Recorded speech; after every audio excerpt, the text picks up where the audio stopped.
Welcome to another edition of Boom and Bust. I'm your host, Tony Clement, here at the News Forum where all voices matter.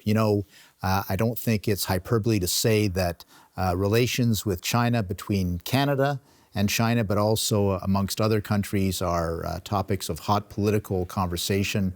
Economically, of course, China has been rising for decades, but now with an aggressive China policy, diplomatically, politically, and economically, there's a lot of reassessment going on. Joining us to work our way through this from a Canadian perspective is Member of Parliament Garnett Genuis. He is the Member of Parliament for Sherwood Park, Fort Saskatchewan in the province of Alberta.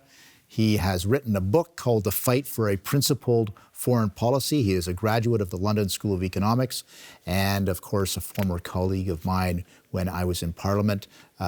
Garnett is also the shadow minister, that is to say the critic for multiculturalism and for Canada-China relations. Garnett, thank you for joining us on Boom and Bust today. Thank you so much, Tony. It's great to be with you, and those have certainly been some hot files over the last few months. So it's great to be able to unpack the China piece a bit with you and your viewers here. Indeed, and that's actually my first question to you is, can you unpack the state of Canada-China relations and some of the, dare I say, irritants or issues of concern right now? Well, yeah. So the big picture, of course, is that we're seeing right now from the Chinese government, from the leadership under Xi Jinping in particular, is a hardening and increasing of aggression. We see that in terms of its implications for Canada, but also inside China itself and around the world. Deng Xiaoping, a previous leader of China, used the phrase "hide our strength and bide our time," and that was sort of famously associated with Chinese foreign policy for quite a while. That China was being a little bit modest in how it presented itself on the world stage, and arguably there were still things happening that we needed to be concerned about. But there was still, in that sort of hide and bide era, a lot of optimism. A lot of maybe hope that China was actually in the process of evolving towards something more like a Western democratic political model. Though there were those who clung to that optimism far longer than they should have, but I think every reasonable person now is disabused of that. At least expectation that there would be some easy road towards this kind of political liberalization. In reality, what we're seeing is a hardening and kind of a movement from hiding and biding to aggression on all fronts. The COVID-19 pandemic, you would think that after this global pandemic, which originated in China and reached its proportions because of the suppression of information by the Chinese state, that maybe the Chinese state would be a little bit sheepish and using these months to do some reevaluation. But instead, we've seen the acceleration of that aggression in Hong Kong, aggression over the border with India, continuing aggression in the South China Sea, efforts to interfere abroad, the proceeding of absurd and baseless action against Canadians detained in China, and increasingly sort of the explicit openness that this is a hostage scenario. This is a quid pro quo. This has nothing to do with even the pretense anymore that people are being charged for actual offenses. So we really need to take stock of that increasing aggression, and we need to respond to it. We need to first and foremost take steps to protect ourselves from foreign interference. We need to draw a firm line in defense of the rule of law here in Canada. Certainly, we need to stand up for Canadians who are detained in China. But when I see another power taking Canadians hostage, my response to that is we need to protect ourselves and warn Canadians about the risks. My response to that isn't, well, let's just give away the farm in order to make them happy and make this problem go away again. So there's a lot that's changing, and I think we need to be wise to that change. I'm concerned that our current Liberal government has tried to continue in the midst of all this to hang on to these kind of misplaced mythologies that don't accord with the reality of what we're seeing in China at all. We'll unpack all of that after the break.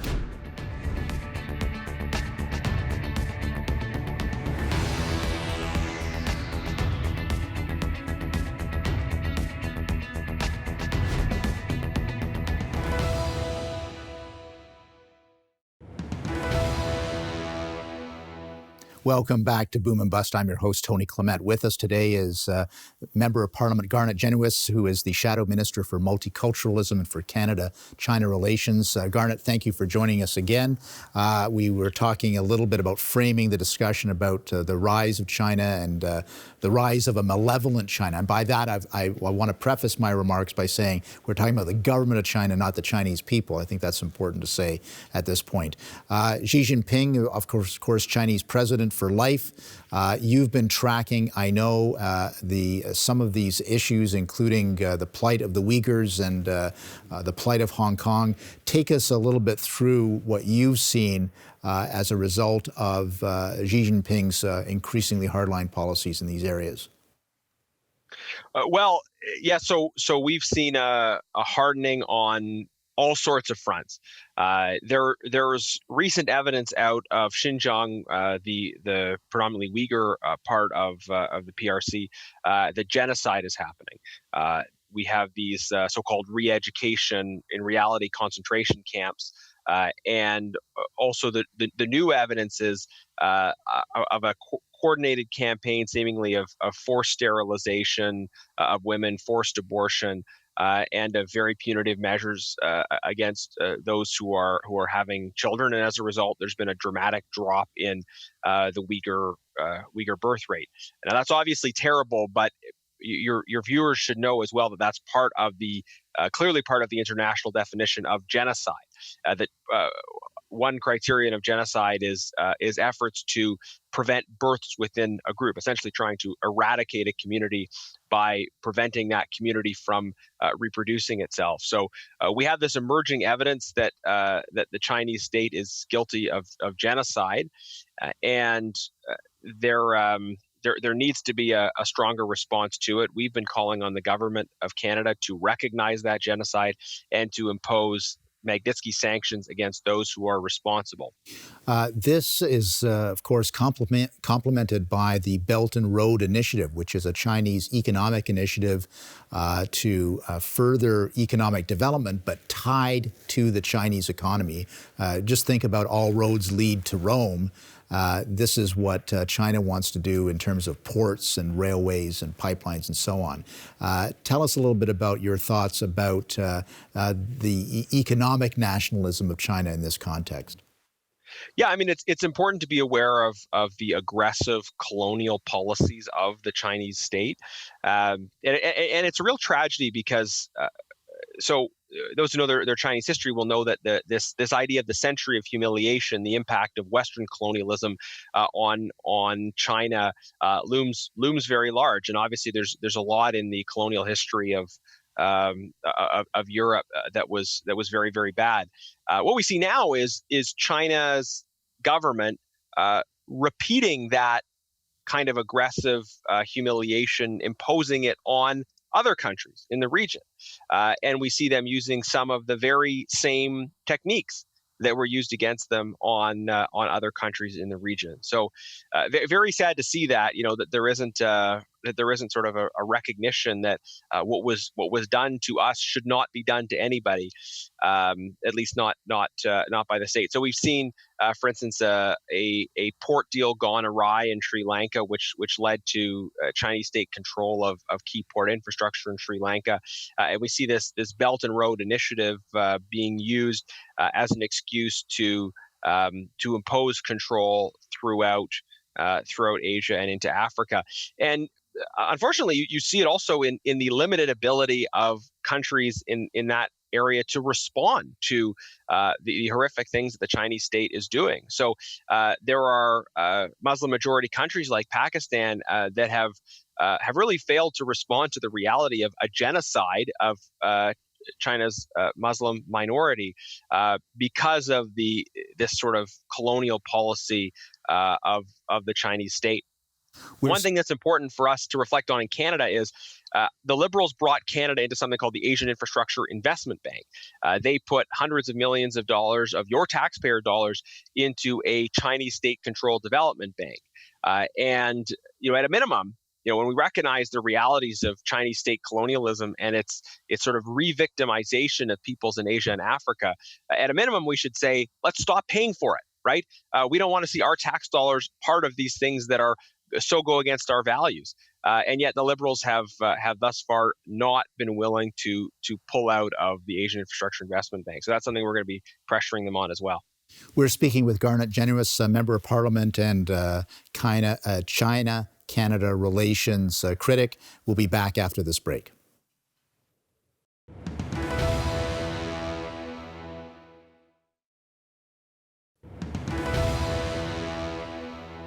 Welcome back to Boom and Bust here at the News Forum. I'm your host, Tony Clement. With us today is Member of Parliament Garnett Genuis, Shadow Minister for Multiculturalism and for Canada-China relations.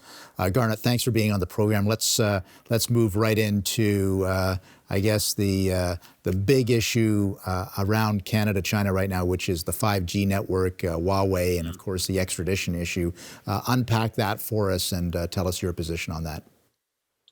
Sure. Well, on the issue of 5G, our Five Eyes allies, all of the rest of them are very clear on this issue. There's a growing consensus among free democracies that the involvement of Huawei as a heavily state-influenced corporation just is far too risky for our interests. And I suspect that our intelligence community is giving that advice to the government. Certainly, it's hard to imagine that they know something about this being totally fine that has escaped all of our partners. So let's wake up and smell the coffee and move forward with protecting our interests. I don't know what the government is doing on this. I don't know what the holdup is. But there's been just a failure to act across the board on issues of Chinese state-backed interference. We talked in the last segment about a Chinese state colonialism in Asia and Africa. But let's also remember that the Chinese state, the Communist Party, has a plan to try to influence politics, influence business, influence academia in every part of the world, including here in Canada. Australia has been leading among free democracies in responding to that. I think they were a little further along the line in terms of facing that influence before they started to respond, but they have really responded. And foreign interference, I mean, this is the terrorism issue of our age. 20 years ago, the world had to grapple with new security threats associated with terrorism. Today, we have to grapple with new security threats associated with foreign influence, and we need new structures, new frameworks to respond to them. In the midst of that, saying no to Huawei and 5G should be pretty clear, pretty straightforward. Again, I don't know where the government what the delay is on the extradition issue. We have a situation where Canadians have been taken hostage in China in response to Canada lawfully executing an arrest warrant, and we have to stand firmly by the rule of law, and we have to recognize that these are legal processes, and we cannot become the sort of country which makes extradition a political football, or that it allows itself to be toyed with through hostage diplomacy. And I'm flabbergasted to see, various. It's mostly senior Liberals, former politicians that are saying, let's just let this one go. Well, if we let this one go, then what's the next one? What's the next one? We're putting ourselves in a situation where every time the Chinese state doesn't like a decision we make, they take Canadians hostage. We can't allow that situation to emerge, and we have to, I think, use this opportunity to recognize the reality of what is happening inside of China. Well, and indeed, and I regret to say that the former Canadian politician also signed onto that letter, Lawrence Cannon, which was very disappointing. But certainly, generally, Conservatives have spoken out against that kind of hostage diplomacy. So that's good to hear. What? Tell us. I'd love to get into this a little bit. The impact of all of this on Chinese Canadians. This is something that sometimes we don't pay attention to, but there's a lot of Chinese Canadians living in fear right now. Mm-hmm. Yeah, that's an important question, and I've spoken about this directly in House of Commons. I think it's important to address directly that as a result of concerns that are out there about the actions of the Chinese state, and perhaps other factors, we are seeing a rise in anti-Asian racism and hate crimes targeting Asian Canadians and Chinese Canadians in particular. And that reality should lead us to just recognize the importance of speaking out firmly against all forms of bigotry and racism, and being clear about the fact that the Chinese state, the Communist Party of China, does not speak for the people of China. And sometimes we see even from kind of liberal elites this conflation of the Chinese Communist Party with Chinese culture, history, and values. Thank you for that. We're going to have one more segment with you, Garnett. We are going to take a short break, but this conversation will continue in a moment. Thank you for watching.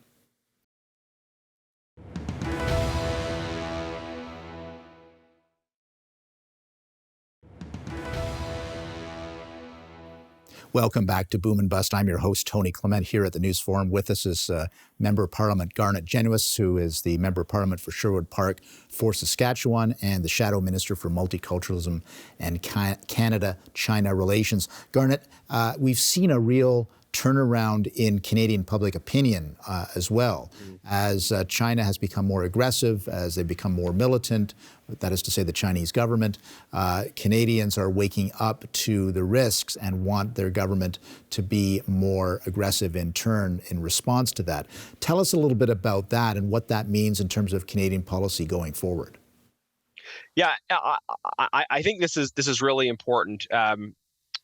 Probably there's been a change in public opinion, but also there's been a real increasing interest in this issue among the general public. So I think maybe a few years ago, certain political elites could pursue whatever policy they want because they didn't think the public was paying that much attention to this issue. But now the public is very concerned about what the Chinese government is doing, and they're engaged in and asking questions about these issues. And that's an important development.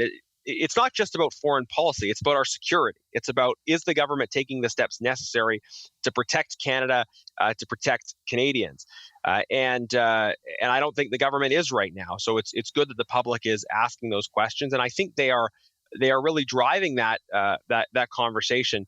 You think about the case of the two Michaels, right? I mean, the instinct of some of our elites is that the Chinese state takes hostages, so let's try and fix the relationship by giving in. And I think the instinct of most normal people, though, is oh my goodness, the Chinese government is taking hostages. That means we need to be serious about recognizing the threat they pose, and we want to get these guys back. And we also maybe want to be really, really careful about dealing with the government of China in whatever way we do going forward. So I think that sort of normal person intuition is the right one, but it's very different from what has been the intuition of especially liberal elites. So. The questions the public are asking, one effect of that is that the Liberals have in recent months done everything they can to avoid parliamentary scrutiny of the Canada-China relationship. So the three opposition parties got together to create a Canada-China relations special committee. But since COVID, the Liberals have refused to allow that committee to meet. And despite a majority of members of that committee, representing all opposition parties, saying that they want the committee to meet, the Liberal chair has refused to allow that committee to meet. So right now, the Liberal strategy for responding to public concerns on this seems to be just avoid scrutiny, avoid parliamentary examination at all points. Because they know they're vulnerable, but they can't avoid it forever. And we're going to keep bringing our case to the public and hopefully mobilizing public pressure to get those parliamentary forums up and running again as soon as possible. Parliament resumes in some fashion in mid-September. Is this one of the top topics of the opposition to get moving on? Well, absolutely, and especially through the special committee. I mean, you'll be seeing questions in question period on this issue, and use of other fora for that. But we did create a special committee specifically designed to study and respond to these challenges, and yet that committee hasn't been able to meet since March, despite a majority of members of the committee wanting it to meet. So that committee should be meeting this summer based on the will of the committee. It certainly should resume in September if it doesn't meet this summer. But I wouldn't be surprised if the Liberal chair just keeps pushing it off for as long as possible. He seems to think that he can run that committee like a basic dictatorship, but that's not what Canadians expect of their parliamentary committees. And hopefully we'll be able to get that moving again in September. Garnett Genuis, thank you for joining Boom and Bust to talk about Canada-China relations. I think it's been very interesting and enlightening for our viewership. We hope to have you back soon. Thank you very much. It's been a pleasure and great to see you, Tony. Sure. Well, there you have it. Garnett Genuis, part of the official opposition, talking about Canada-China relations. As you can see, there are so many different aspects to it. There's the economic aspect, but there's also the political aspect and the diplomatic aspect. And all of those things are going to continue to be part of our ongoing discussions in Canadian politics. This issue will not be going away, folks. Stay tuned for more episodes on this. Thanks for watching.